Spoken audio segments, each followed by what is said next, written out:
ഏത് ഇതോ? ഇത് നമ്മക്ക് ഉണങ്ങിട്ടേ പൊരിച്ച് തിന്നാന്. എമ്മിക്കുട്ടിന് ഇഷ്ടാണോ? ഇഷ്ടാണോ?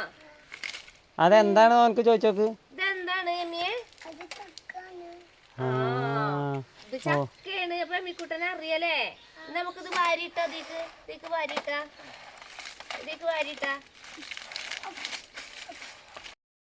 ഹലോ, എന്തൊക്കെയുണ്ട് വർത്താനം? എല്ലാവർക്കും സുഖല്ലേ? അപ്പളേ ഞാനും എമ്മിക്കുട്ടനും ചക്ക മേലെ ഉണക്കാട്ടേന്നു, പഴുത്ത ചക്ക.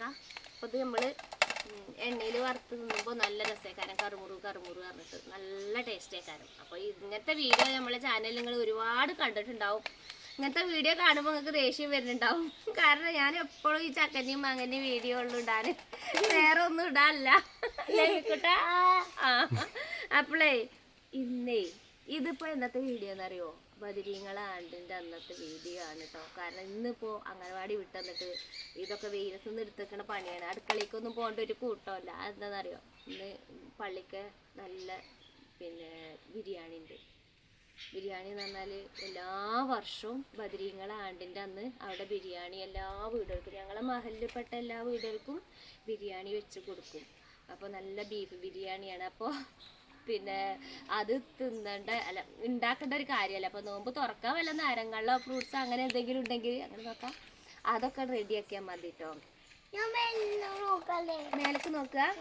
അപ്പോൾ ഇതിന് ബിരിയാണീൻ്റെ വീഡിയോ ഞാൻ കാണിച്ചു തരാം കേട്ടോ. കുഞ്ഞാണിയാക്കാൻ കണ്ടിട്ടോ, ഞാൻ കുഞ്ഞാണിയാക്കാനെ വിളിക്കട്ടെ. നല്ല അടിപൊളി ബിരിയാണിയാണ് കേട്ടോ. അത് ഉണ്ടാക്കുന്നത് അത് ഞാൻ കാണിച്ചു തരാം. അപ്പൊ ഇന്ന് ആ ഒരു വീഡിയോ ആയിട്ടാണ് കേട്ടോ. അപ്പൊ നിങ്ങൾക്ക് വീഡിയോ ഇഷ്ടമാണെങ്കിൽ നിഷാദല്ലേ ബിരിയാണി ബിരിയാണി ഉണ്ടാക്കല് കവളീത്തെ ഇവിടെ ഒരുവിധം എല്ലാ പരിപാടിക്കും നമ്മളെ കവളീത്തെ നിഷാദാണ് ബിരിയാണി വെക്കല്. ബിരിയാണി എന്ന് പറഞ്ഞാൽ അടിപൊളി ബിരിയാണിയാണ്. നിങ്ങൾ ഒരൊറ്റ പ്രാവശ്യമാണ് വിളിച്ചാൽ മതി. പിന്നെ എന്ത് നിങ്ങളെ വീട്ടിൽ പരിപാടി ഉണ്ടെങ്കിലും അവനെ തന്നെ വിളിക്കുള്ളൂ. അത്രയും ടേസ്റ്റാണ് ബിരിയാണി. അവൻ്റെ നമ്പർ ഞങ്ങളിതിൽ കൊടുക്കും. നിങ്ങൾ വിളിച്ചങ്ങാണ്ട് എന്തെങ്കിലും വല്ല സൽക്കാരൊക്കെ ഉണ്ടെങ്കിൽ ഒന്ന് വിളിച്ചൊരു കുറി വെച്ച് നോക്കി കൂട്ടാ പറയും. അപ്പൊ നമ്മളെ ചക്ക ഉണങ്ങിയിരിക്കണേ. ഇതിപ്പോ എത്രാമത്തെ ദിവസമാണ് വേലത്തിരുന്നത്? മൂന്നാമത്തെ ദിവസം. മൂന്നാമത്തെ ദിവസമാണ് കേട്ടോ. നല്ല പഴുത്ത നല്ല തേൻവരിക്ക ചക്കയാണ്. അപ്പൊ ഇത് ഉണക്കി വെച്ചാല് നമ്മളെ ചക്കക്കാലം കഴിഞ്ഞാല് നമുക്ക് ഉപയോഗിക്കാം. വറുത്ത് തിന്നാ അല്ലാതെ തിന്നാ ഒക്കെ ചെയ്യാട്ടോ. ഇവിടെ വെക്കും. ഇവിടെ ഞാൻ പച്ചക്കറി ഉണ്ടാക്കിയിരിക്കണ കുറച്ച് മത്തന്, ചീര. ഇത് ചീരയാണ് കേട്ടോ. ഇത് നല്ല വിറ്റാമിൻ ഉള്ള ചീരയാണ്. നല്ല ഉപ്പേരി വെച്ചാലും. അപ്പോൾ മക്കളെ, നമ്മളെ പള്ളിക്കത്തെ തുറവിൻ്റെ വീഡിയോ ആണ് കേട്ടോ. ബദിരീങ്ങളെ ആണ്ടിൻ്റെ അന്ന് എല്ലാ വീടുകളിലേക്കും ഇതുപോലെ ബിരിയാണി ഉണ്ടാക്കി കൊടുക്കും കേട്ടോ. എല്ലാ വർഷവും ഈ നിഷാദ്, ഈ ഇളക്കണ ആളാണ് കേട്ടോ നിഷാദ് എന്ന് പറയണേ. ഓനാണ് കേട്ടോ ബിരിയാണി ഉണ്ടാക്കുക. ഇവരെന്ത് ഫുഡ് ഉണ്ടാക്കിയാലും നല്ല ടേസ്റ്റാണ് കേട്ടോ. ഞങ്ങളെ വീട്ടിലൊക്കെ കല്യാണത്തിനൊക്കെ ഇവരെ തന്നെയാണ് വിളിക്കുക ഫുഡ് ഉണ്ടാക്കാൻ. ബിരിയാണി ആണെങ്കിലും നെയ്ച്ചോറാണെങ്കിലും എന്താണെങ്കിലും ഇവരുണ്ടാക്കിയാൽ നല്ല ടേസ്റ്റാണ്. ഒരു പ്രത്യേക കൈപ്പുണ്യമാണ് കേട്ടോ. അത് ഒന്ന് പറഞ്ഞാൽ അത് മനസ്സിലാവില്ല. ഇവരുടെ ഫുഡ് ഒന്ന് കഴിച്ചു നോക്കിയാൽ തന്നെ അത് നമുക്ക് മനസ്സിലാവുള്ളൂ കേട്ടോ. അപ്പോൾ 2 ചെമ്പോ 3 ചെമ്പൊക്കെ ബിരിയാണി ഉണ്ടാക്കുന്നുണ്ട് തോന്നുന്നുണ്ട്. കാരണം ഈ മഹലിലുള്ള എല്ലാ വീടുകളിലേക്കും ഓരോരോ പൊതിയാക്കിങ്ങാണ്ടാണ് ഇട്ടത് കൊടുക്കുക.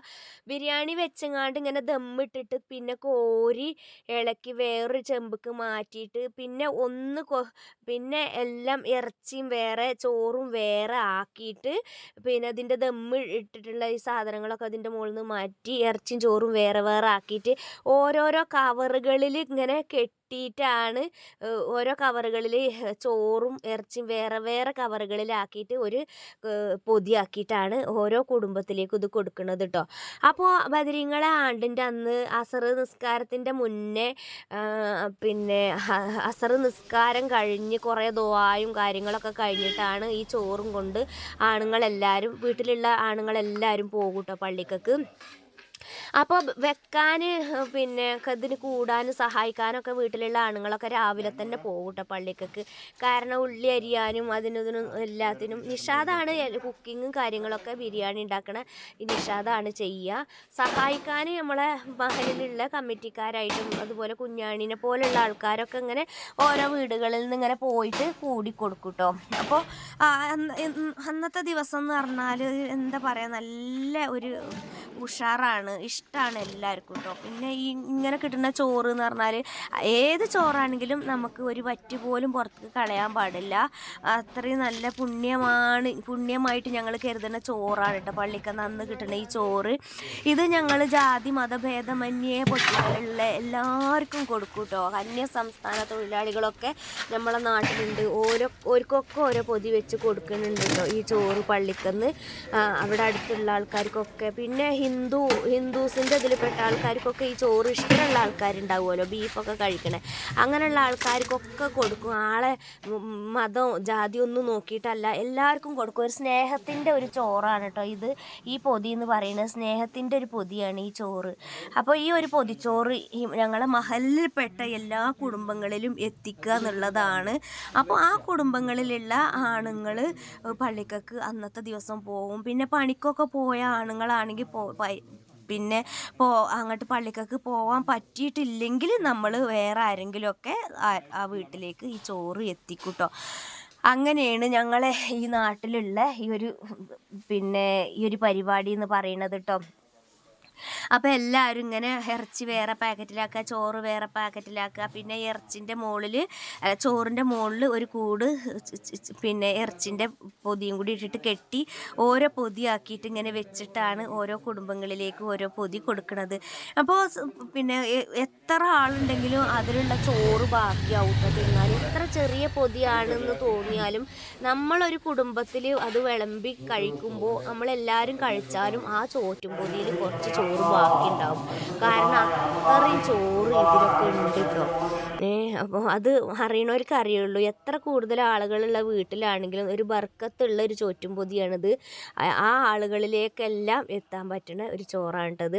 അപ്പോൾ അങ്ങനെയാണ്. പിന്നെ അന്ന് നോമ്പ് തുറക്കാൻ പിന്നെ ഞങ്ങൾക്ക് വത്തക്കയും അതുപോലെ ചക്ക പൊരിച്ചിരുന്നു മോള് ഇവിടെ ഉണ്ടായിരുന്നു. പിന്നെ പക്കവട ഉണ്ടാക്കിയിന്, പിന്നെ മുന്തിരിങ്ങ ഉണ്ടേനു, മുന്തിരി ജ്യൂസ് ഉണ്ടേനു, പൈനാപ്പിൾ ഉണ്ടേനി, നാരങ്ങ വെള്ളമൊക്കെ ഉണ്ടായിന് കേട്ടോ. ഇത് കഴിഞ്ഞതിന് ശേഷമാണ് പള്ളിക്കന്ന് കൊണ്ടുവന്ന ചോറ് ഞങ്ങൾ കവറിന്ന് പൊട്ടിച്ച് ഒരു ചെമ്പട്ടിക്ക് മാറ്റിയിട്ട് പിന്നെ ഞങ്ങൾ തിന്നണത് കേട്ടോ. അപ്പോൾ ഇന്നത്തെ ശേഷം ഇത്രയൊക്കെ തന്നെയുള്ളൂ കൂട്ടുകാരെ. അപ്പോൾ വീഡിയോ ഇഷ്ടമായിട്ടുണ്ടെങ്കിൽ ലൈക്ക് ചെയ്യണം കേട്ടോ. നിങ്ങളെല്ലാവരും സബ് ചെയ്യാത്തവരാണെങ്കിൽ സബ് ചെയ്യണം കേട്ടോ. അപ്പോൾ കൊണ്ടുവന്ന ചോറ് ഈ ചെമ്പട്ടിക്ക് ഞാൻ കുറച്ച് ചോറ് മാറ്റിയിട്ടുണ്ട് കേട്ടോ.